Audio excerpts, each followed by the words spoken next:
The Great Emu War of 1932, when the Emus triumphed over the Australian military. In the vast, sun-scorched plains of Western Australia, a war unlike any other unfolded in 1932. The adversaries in this conflict were not enemy soldiers, but large, flightless birds. Yes, the Great Emu War was a bizarre chapter in Australian history, where the nation's military found itself locked in combat against tens of thousands of emus. To the astonishment of many, the emus triumphed. The origins of the Great Emu War can be traced back to the aftermath of World War I. In the 1920s, thousands of Australian soldiers returned from the trenches of Europe, many of whom were offered land in rural Western Australia under government-backed farming schemes.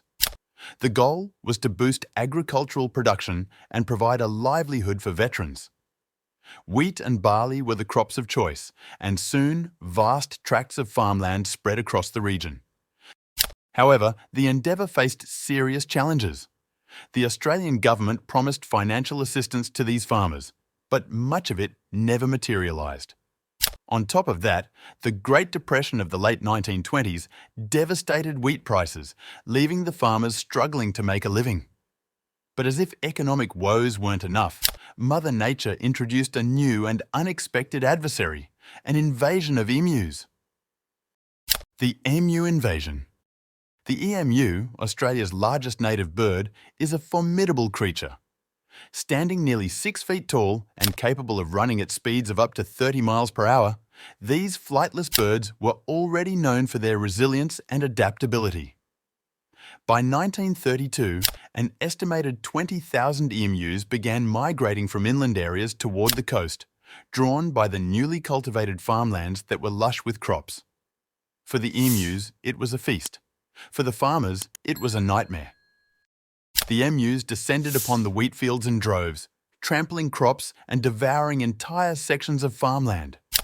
The damage was catastrophic, with the birds devastating not only the wheat, but also fences, which allowed rabbits to further invade the fields and cause even more destruction. Farmers, already struggling to survive, demanded government intervention. The call to arms. Desperate and frustrated, the farmers appealed to the Australian government for help. Major GPW Meredith, a commander of the Royal Australian Artillery, was tasked with devising a solution. Rather than employing standard agricultural measures to deal with the birds, the government took a more militaristic approach. Meredith and his soldiers were dispatched to Western Australia with 2 Lewis machine guns, a truck, and 10,000 rounds of ammunition. The objective was simple: reduce the emu population and save the crops. In November 1932, the Great Emu War began. The first skirmish occurred on November 2nd, near the town of Campion. Major Meredith and his men spotted a group of about 50 emus and opened fire. The birds, startled by the noise, scattered in all directions. The soldiers managed to kill only a handful before the emus fled into the surrounding bush. It quickly became apparent that these creatures, with their speed and unpredictable movements, were not easy targets.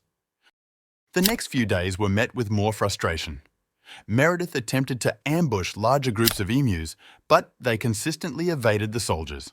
Despite the firepower of the Lewis guns, the emus proved remarkably adept at dodging bullets. They often ran in zigzag patterns, making it difficult for the soldiers to aim accurately. In one particularly infamous incident, the military mounted one of the machine guns on a truck to chase down the birds. However, the uneven terrain of the Australian outback proved too much for the vehicle, and the experiment was quickly abandoned. The soldiers' frustration grew as reports came back of their meagre success. Only a small fraction of the emu population had been killed, despite thousands of rounds of ammunition being fired. The birds seemed almost invincible, and they continued to wreak havoc on the farmlands. The emu strategy. What made the emus so difficult to defeat was their surprising intelligence and coordination. They operated in loose flocks, and when faced with gunfire, the birds seemed to adopt a sort of guerrilla warfare strategy. Smaller groups would break off and retreat into the scrub, making it nearly impossible for the soldiers to target them en masse. Meredith himself later remarked that the emus were highly organized and even displayed what appeared to be tactical behavior, describing them as a force that can face machine guns with the invulnerability of tanks. Day after day, the emus dodged bullets, regrouped, and returned to the fields. The soldiers were worn out and demoralized by the elusive birds. The farmers, who had initially cheered for military intervention, began to lose faith in the operation. The whole effort started to look like a farcical endeavor. Surrender to the emus. By mid-November, just 2 weeks after the war had begun, it became clear that the emus could not be beaten by military means. The soldiers had used up most of their ammunition, and while estimates suggest they had killed about 1,000 emus, it was a small victory compared to the tens of thousands still wreaking havoc. The cost of the operation was mounting, and the government was increasingly embarrassed by the debacle. On December 10, 1932, the government called off the Great Emu War. Major Meredith and his troops withdrew, having lost the battle to the resilient birds. The emus, seemingly undeterred by the military campaign, continued to roam the farmlands, feasting on wheat and barley with little to no resistance. Aftermath and legacy. The Great Emu War became a subject of ridicule, both in Australia and abroad. Newspapers around the world reported on the absurdity of a military force being outwitted by a flock of birds. The Australian government, embarrassed by the failed campaign, quietly shifted its focus toward other methods of emu control, including bounties and building more effective fencing. Major Meredith, reflecting on the experience, spoke with a sense of bewildered admiration for the emus. "If we had a military division with the bullet-carrying capacity of these birds," he famously said, "it would face any army in the world." Despite the failure of the Great Emu War, the story lives on as a quirky and memorable episode in Australia's history. Today, it serves as a reminder of nature's unpredictability and the resilience of wildlife, even in the face of modern weaponry. The emus, for their part, emerged victorious, having won one of the strangest wars ever fought.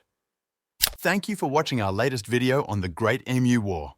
It's definitely one of the strangest stories we've covered on Secrets in the Shadows, and we hope you enjoyed the wild ride through this bizarre chapter in history. We love sharing these unusual and forgotten stories with you all, and your support means the world to us. Whether it's a like, a comment, or a share, every little bit helps us continue digging into the weird and mysterious side of true crime. We've got even more strange tales in store, and we can't wait to explore them with you. If you enjoyed this video, be sure to subscribe and hit that notification bell so you won't miss any of the eerie, unusual, and sometimes downright unbelievable stories we have coming your way. Thanks again for being part of the Secrets in the Shadows community. Stay curious, and we'll see you in the next one.